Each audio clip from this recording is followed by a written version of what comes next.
السلام علیکم ورحمت الله. قدرمن لیدونکو، دا چې زه کوم ځای ته راغلی یم او تاسې کوم ځای ته بیا یم، موږ سره واوسئ. قدرمن لیدونکو، موږ تل په دې هڅه کې یو چې د هیواد په ابادۍ کې برخه واخلو، د هیواد کې هغه کارونه وکړو چې ورته ضرورتونه وي. تاسو ته موږ بهترین چانسونه د خیر دپاره درکوو، تر څو په خیر کې برخه واخلو، هغه خیر کې چې ټول عمر وي، صدقه جریه وي، او موږ تاسې به نه وو، دغه خیر به موږ پسې رسېږي. راځئ چې هغې دنیا دپاره کار وکړو. دا چې ما مخکې وویل چې زه تاسې کوم ځای ته بیایم، تاسې مې راوستلی د الله جل جلاله کور او جومات ته، چې دغه جومات نیمګړی ده.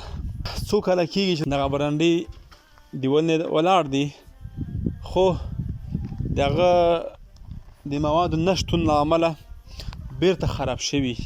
دا به هر څه بیرته ورانوي او له سر نه به یې جوړوي. که چېرې دې سره په وخت کومک شوی وی، په وخت خلکو صدقې کړې وی، نن به دغه دومره تاوان نه کېده. داسې دا وګورئ، دا ټول به بیرته ړنګېږي او له سر نه به جوړېږي. غواړئ چې د خیر په کار کې برخه واخلئ، غواړئ چې دغه د الله کور چې نیمګړی دی دغه پوره شي او ستا په آخرت کې هغه نیمګړی کور پوره شي. که غواړئ تر ټولو بهترین چانس دی تاسې دپاره چې دلته 33 کوره دي. یوازینی همدغه لوی د جامع مسجد ده چې نیمګړی پاتې. دغه کلیوالو هر ډول کوششونه کړي دي، هڅې کړي دي. دا هم د دوی هڅه وه چې تر موږه راغلي دي او موږ ته ویلي دي. موږ خپل مسؤلیت ادا کړلو، دا غږ مو راوچت کړو، تر تاسو مې در ورسولو. که تاسو کې څوک غواړئ چې خپلو مردګانو پسې، پلار پسې، مور پسې که چا وفات شوي، الله دې وبخښي، که چا وي الله دې ډېر عمر وکړي، خیراتونه وکړي، صدقې وکړئ. تر ټولو بهترین ځای همدغه ده چې الله په کور کې ولګوئ، تر څو دلته د 33 کوره راشي، لمنځونه وکړي، او د 33 کوره ماشومان راشي، دلته لمونځ زده کړي، دلته اودس زده کړي، دلته د الله پاک کتاب زده کړي، او تاسې پسې ټول عمر صدقه ورسېږي. قدرمن لیدونکو، دنیا فاني ده. شاید دغه مسجد کې داسې خلک وي چې کار یې کړی وي، نن په دغه نړۍ کې نه وي، خو د ده مسجد ثواب حتما پسې رسېږي. موږ داسې خپل کورونه ډېر ښایسته جوړوو، تر اخري حده کوشش کوو چې ښایسته یې جوړ کړو. که چېرته دغه زما او ستا کور وی، دا حالت ته نه رسېدو، قرض مو هم کولو، ځان باندې مشکل هم راوستل، خو داسې مو نه پرېښودو چې دا تخریب شوی وی. د الله کور چې نن په دغه حالت باندې ده، دا جوړول غواړي. راځئ چې لاسونه سره یو کړو او په ګډه دغه د الله کور چې اوس نیمګړی ده وپرئ. شاید دا د الله پاک یو امتحان یې موږ او تاسې باندې. شاید دې کې موږ ازمېي چې ودرېږه زما دغه بندګان زما دغه نیمګړی کور جوړوي او که نه.